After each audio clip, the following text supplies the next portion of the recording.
Rick McBride here with your Property Masters and your 5 minutes of free time for Thursday. Today I wanted to discuss the ways you can be involved in real estate investment and touch on a few that we are usually heavily involved in. There's many ways to be involved in real estate investment. You can be an active investor, passive investor, you can own a second home, you can be a large conglomerate. The options are limitless, and however you want to be involved, we can make that work for you. There are also active and passive opportunities available. We specialize in a few types of real estate investment, and we just want to take a second and show you how those opportunities work. One type of investor we work with is the traditional self-guided investor. The traditional self-guided investor is one who generally purchases property to improve and flip, or purchases and holds to manage the process from but basically they manage the entire process from A to Z themselves. They're traditionally very experienced, always looking for a good deal, which they can turn a profit. And we help those investors by being on the lookout for those properties at all times based on their predefined criteria. Of course, every investor has a different criteria they like, so we're always looking for where we get to know the investor and then try and, when we run across the property, let them know about it.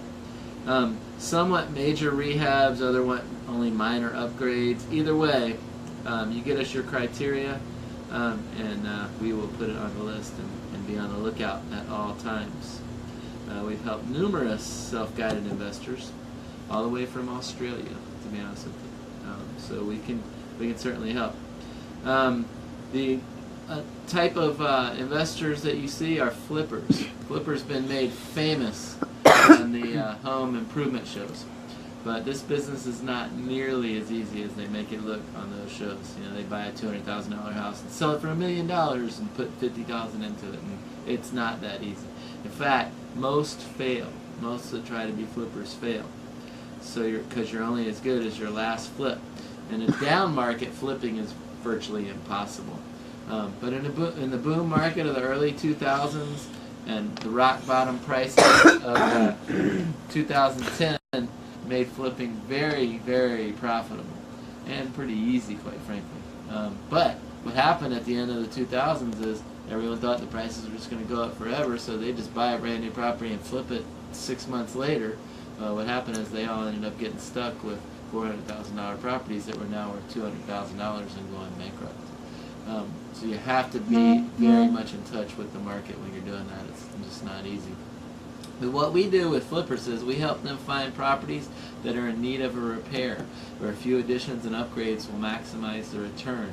Often simply if you upgrade the appliances, kitchens, baths, and flooring along with a fresh coat of paint inside and out, flipper can turn a profit. We locate those properties and bring those to flippers.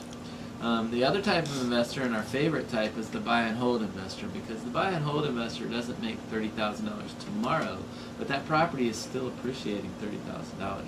What they make is basically they're looking for around 10% gross return on profit. This can be found fairly easily in the low-end market. So in the lower price range, for instance, you can buy a $100,000 house and rent it for $1,000. And therefore you've got a 10% return.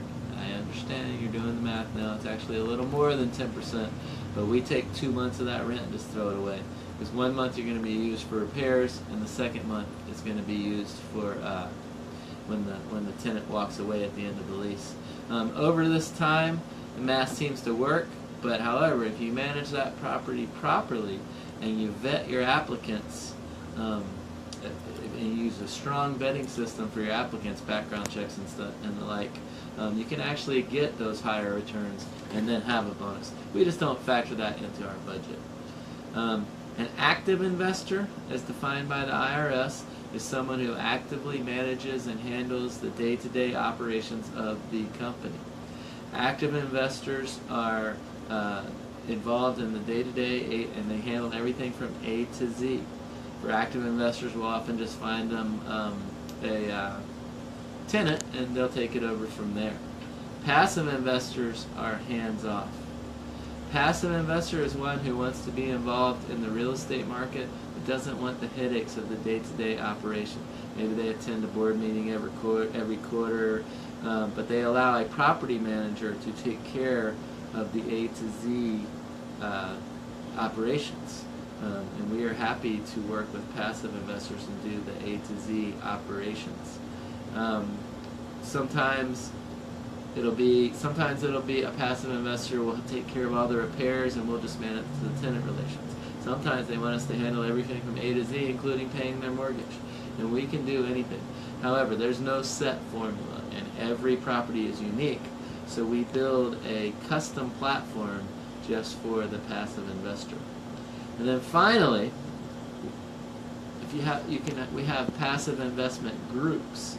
So not everyone has hundreds of thousands of dollars to invest in real estate. Maybe you only have $10,000. Well, we match 10 people with $10,000, say, and suddenly we have $100,000 to invest. And then we keep those groups moving. We set up corporations that you are an owner in.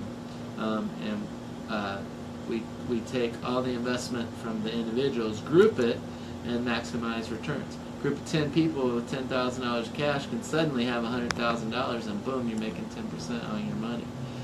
If you're considering a real estate investment, there is no amount that you have that's too great or too small that we can't work with, and we can't tailor a plan for you. Whether you have millions or whether you have thousands. Like I say, we will tailor a plan that meets your needs and your budget. Call or text us today to begin your real estate investment career. 386-866-1007. That's 386-866-1007. Let's get you making money.